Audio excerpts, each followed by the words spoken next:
现在是我在粘这个油布夹板的方式，我会让前侧先固定，然后开始慢慢的从后面这边，然后沾一些快干，稍微滚动一下棉花棒，让棉花棒的距离远一点。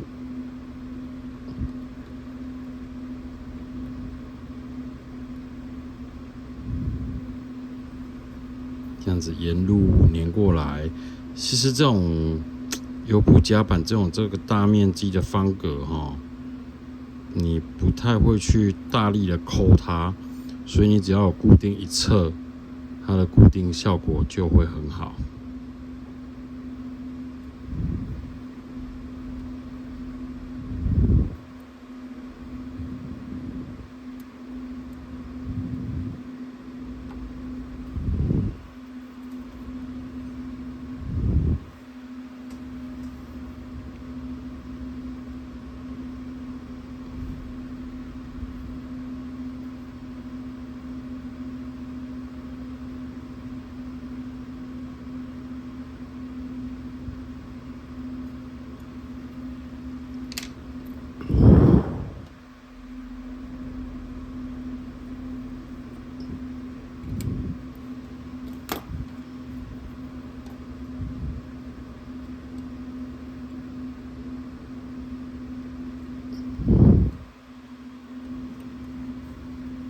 OK， 看就很平，然后没有什么快干会溢出来的状况。我的做法大部分都是这样。好，我们之前有说要补这个冰圆待机式的这个很大的这一条缝隙，这边跟这边都有缝隙。那我们要补的方式就是使用北回化工的 UV 胶下去补。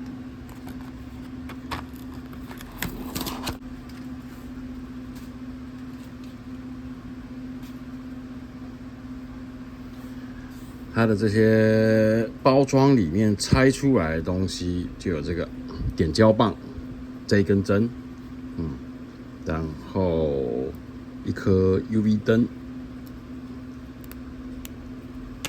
然后胶水本身，然后2个预备的盖子，它以防万一胶在这里面回堵了以后，你还有第2个头可以换。所以以北回来讲的话，这家公司它是专门针对模型这个市场所设计的这个产品。使用的时候就是直接把它锁到底，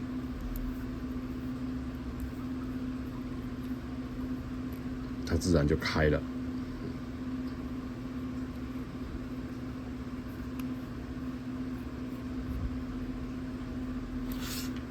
然后在点的时候你看我们这个胶，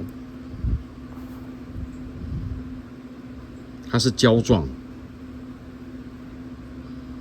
不是液状，也不是膏状，所以在点的时候会比较好控制，好操控它。那如果要沾比较多胶的话，我会使用自制的工具，就是这个针线的这个头，这是我们可以沾取比较多的胶水。那如果要点的比较少的话，我就会使用这个他们所附的这根针。看这根针，2个的差距就是这么多，所以它是点比较细的部位就可以用这一个。那要点比较粗的，要点比较多胶的，那就用我自己做的工具。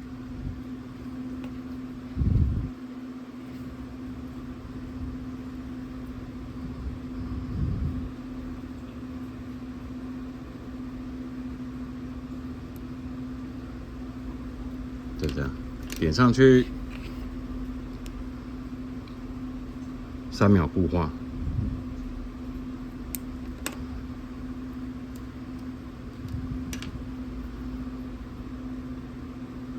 再点第2段。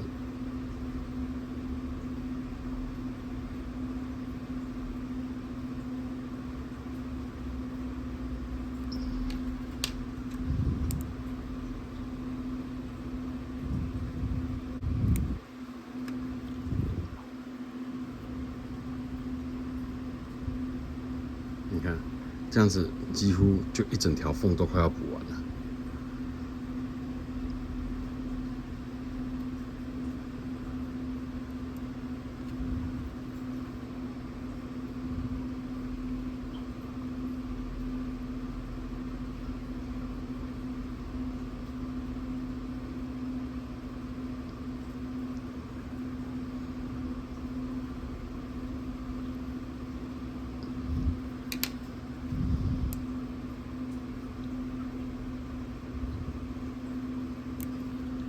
上面这种比较细小的，就可以用它的针来补。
好，这样就补完了。然后喷上底漆之后，就会看不见这条很大条的缝隙。OK， 跟刚刚一样哈，我们就看到了我的船身就是这个样子。我下面有喷了很多的预制阴影哈，希望可以营造出被海浪打出来的凹痕，所以看起来会有不一样的光泽度。它就一条一条一条的，整个舰身，然后到舰尾这个地方，都有这些痕迹，左右两侧也有，它看起来会有点一格一格的形状，可是，在视觉下的话，有可能会让你感觉说它是被海浪拍打过，所以船身会有凹痕的这种蒙皮的现象发生。那我们现在涂舰身的时候，就变成说要横的这样子喷。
看起来效果就会这样，有的地方可能要稍微再补一下颜色，让它那个落差不要这么的明显，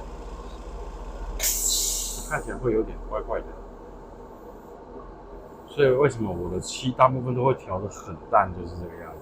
因为我不希望去盖掉我底下原本做的色差，这样看起来就船身是会有点凹凸的痕迹。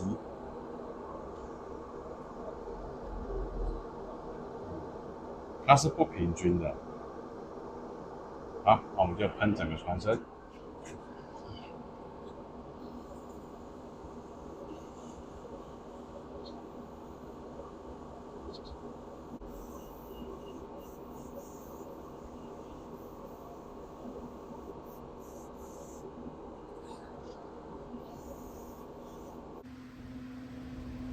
好了，我们已经喷完了5账号的健身啊，喷起来大概就是这个样子。5海军工厂色，那我们还会再做其他的船身上的颜色的处理。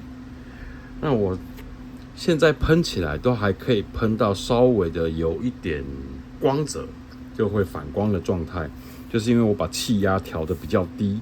以前我的气压都调得还蛮强的，所以它就以前不会反光，现在会反光，这反而是我要的效果。我们就开始拆封喽，看看喷起来的效果怎么样。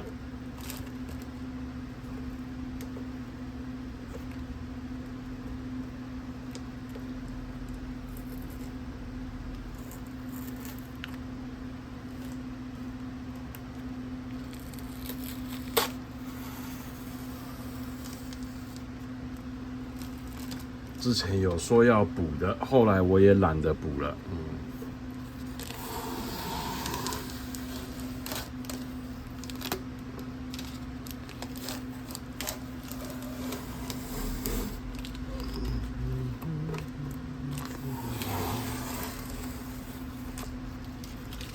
OK， 5账号的健身。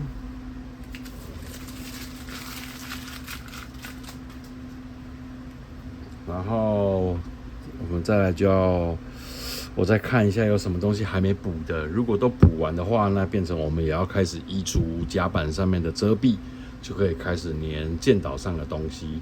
到时候再一起做旧化，那我们就大部分都完工了。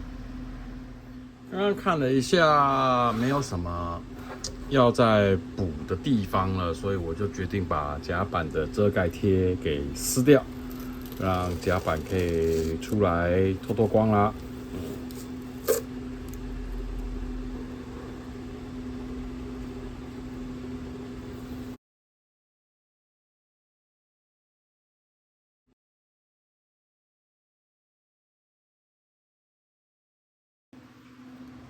好，我的甲板的颜色底色是一个相当亮的米黄色，这个可能拍起来会有点落差，要白平衡一下。OK， 拍起来有点太黄实际上它是比较米白一点。那我这次要用的方式是用这个全微模型的木甲板自洗衣。编号是 Q03027 它是专门在做木甲板的。这里已经有一小块，我已经把它染上去了，但是看起来就是这个颜色那使用的方式其实也不会很困难就是这样子画而已，就是把它画上去。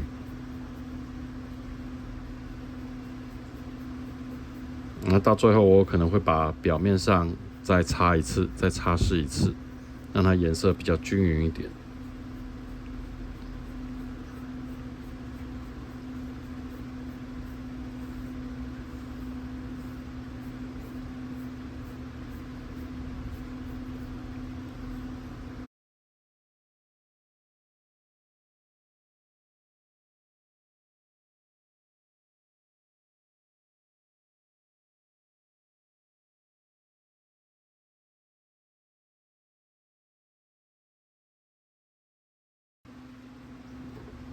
好，所以就光用这一瓶自洗衣，就是把它洗到目前的这个程度。仔细看一下，对照一下甲板上的纹路，颜色会比那种甲板还要深一些，不过比较趋近于现实啊。事实就是大概船的甲板不可能会这么的亮，这么的干净，所以把它洗成这样子。还有一些小的区块这边还要再补一下，就可以让整个甲板的颜色比较接近一点。所以我们刚刚等了一下子，等到这个颜料干然后我开始制作空中线，就是张线。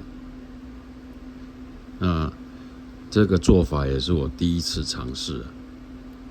以前我都是用弹力张线在做，这次就是用这种金属线，看起来好像是有点粗啊。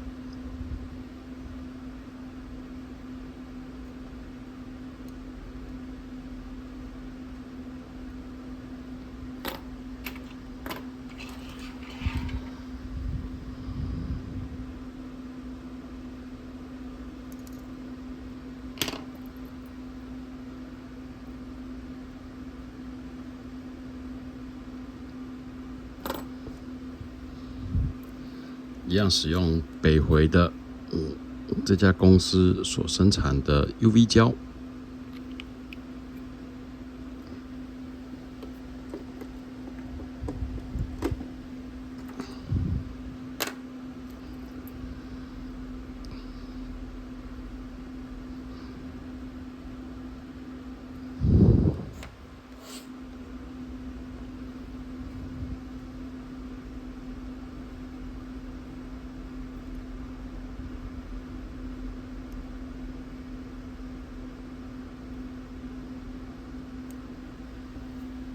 就这样子，然后可以把它稍微拉一点点的弧形出来，再固定下面。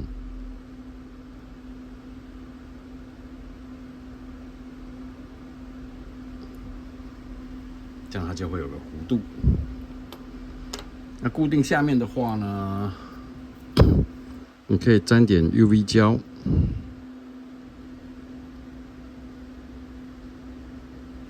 点上去，拉点弧度，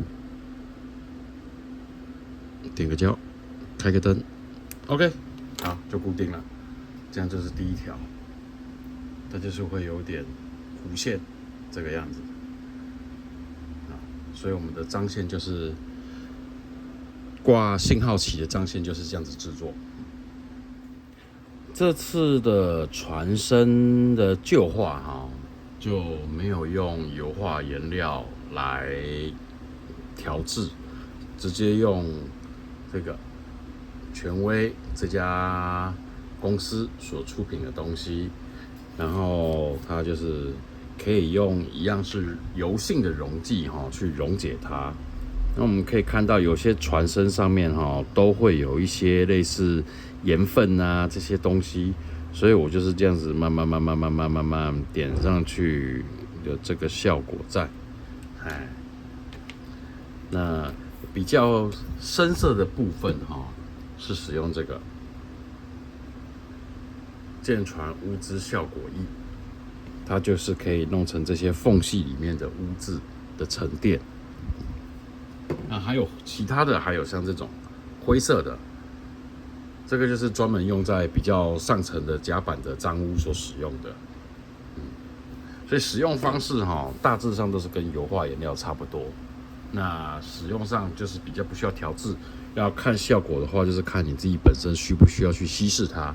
那稀释的话，我一样是使用这个打火机的燃料来去稀释它。这样子就可以使用。那出来的效果，你可以看一下，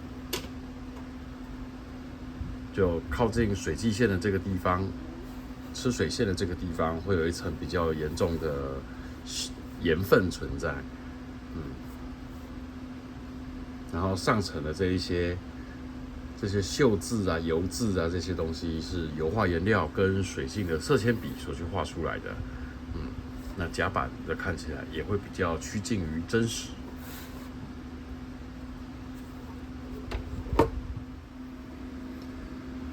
我对它 Verifier 的原厂的这个桅杆就觉得宽度实在是太宽了一点。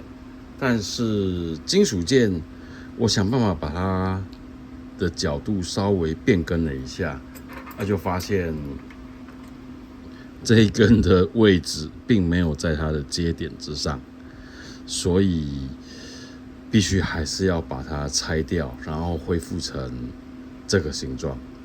虽然它两只装起来的角度差很多，这个角度、这个宽度我还比较可以接受，但是我把这一根桅杆装到船上去之后，从舰首往后面看，其实它的宽度还能够被剑桥遮住，所以比从前面来讲的话，还是可以接受它这个宽度，只是不知道从后面看起来会不会长得很怪。那我们试试看哈。我们已经把五脏大部分的东西都做完了，然后桅杆先装上去。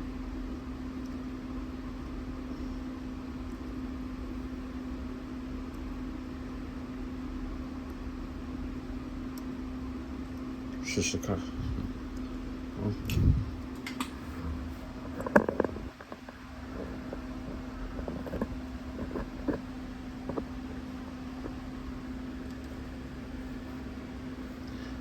我们从舰首往后看的时候，就不会觉得桅杆很怪。这样子看起来，它是跟剑桥的宽度是差不多的。那从舰尾这样看的话，好像就有比较宽了一点。那侧面的话，它那个后展好像也不太够，所以那只能照原本的这个形状下去装，也只能这个样子啊。我们先把点过快杆的桅杆先拆掉好了。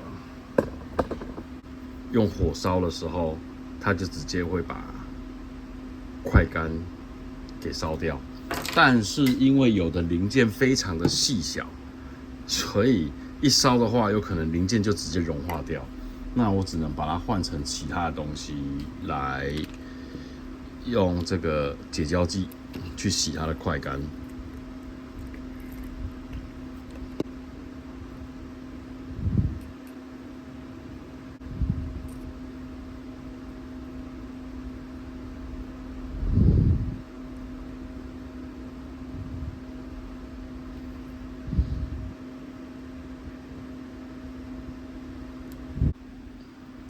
经过了大概3个小时的时间，我把它的桅杆给修改完了，就是做回原本的形状，然后把所有的蚀刻片都粘上去。主要它中间的这个主体是用3D 列印件，那孔位都还蛮准确的。那依照中间这一根，先抓出2只的宽度，然后再依靠这2只斜的来抓中间这一只主桅杆的位置，那再靠上面的这2个点来确定说它展开的角度，所以它就是整个凑起来还蛮漂亮的啦，真的是还蛮漂亮的。蚀刻片精准度非常高，只有这一个电碳的这个地方我是做错的，因为它是中间包着一根铜棒。铜棒必须先放进去，铜棒是后来才能放，要先把旁边电碳先装上去，铜棒再穿过去，这样子来固定。所以我把大部分电碳的角全部都剪断。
我们现在开始拉张线啊。那张线的话，我这次使用的是这个，金属线。金属线的好处它比较不会因为其他的小的张线拉到会弯曲，它可以制造出一个类似重量的垂坠感，所以主张线上面的这几条主张线大条的，我都会使用金属张线。那固定的方式一样是使用北回化工它的 UV 胶，比较好操作。你看一下，它就是这样子粘上去，然后张线拉出来，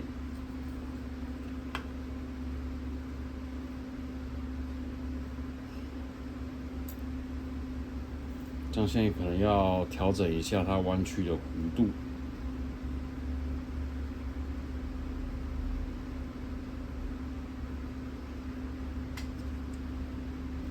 然后太远了一点，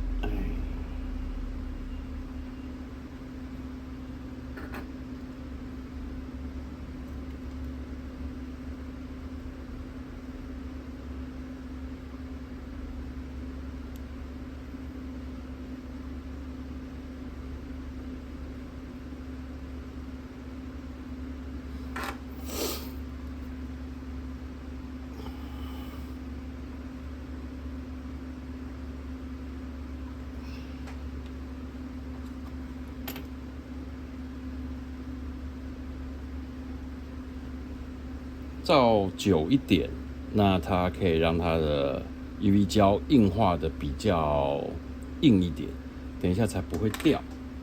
好，然后再来我就会开始往船身这边拉，那会预切掉一部分，因为我没有要拉整条船，所以我大概会到这个地方就把它剪掉。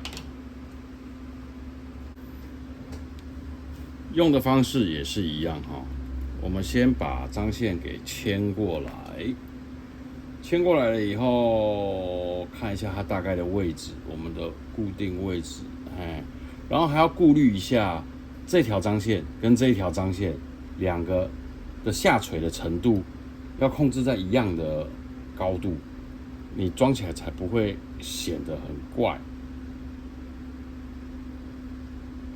OK， 大概就这个位置。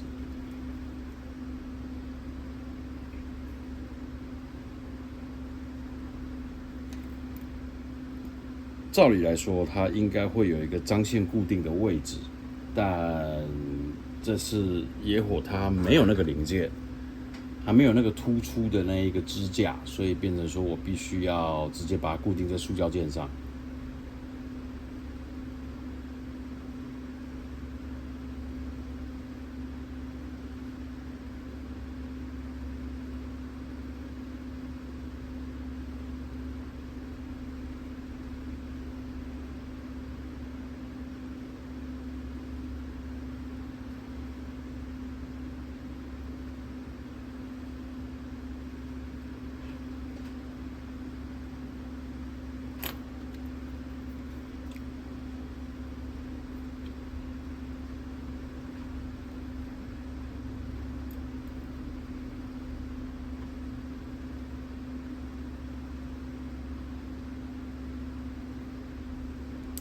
OK， 然后再把多余的部分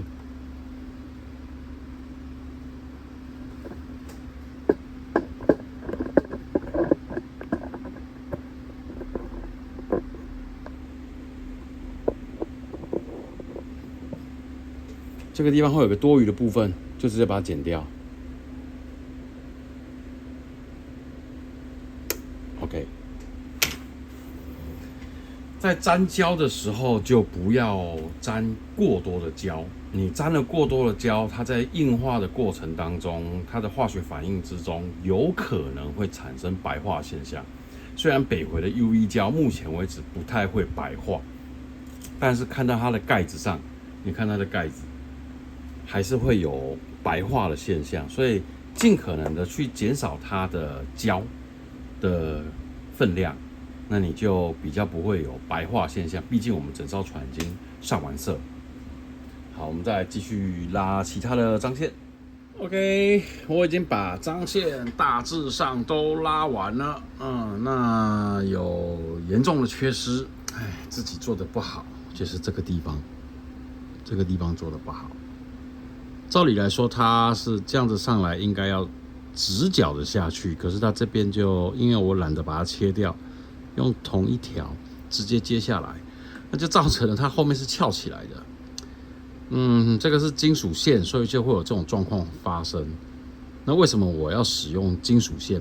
就是为了我要让它有这种下垂的感觉，然后不会被下面这种弹力张线拉到一段一段一段一段，所以我上面会使用金属线。那金属线的话，其实这边就必须要剪断，然后再重新接。我懒，所以就变成这个样子。好，那我们从上面把线拉下来之后，在下面找点固定，每一条拉起来了以后，就有可能会造成现在这种状况。有的是松的，有的是紧的。那弹力线的话，它有一个可以补救的方式。我去我们家的神明厅拿了一炷香，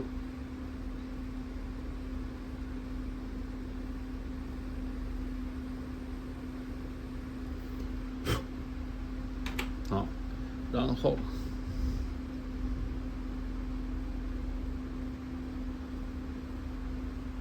靠近它，又不能太近。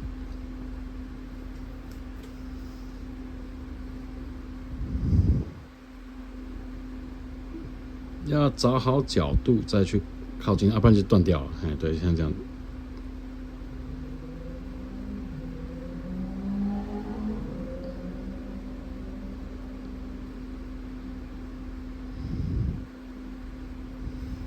因为我线拉的距离都靠得很近，所以就不是很好控制。这条是什么东西？再来是这边，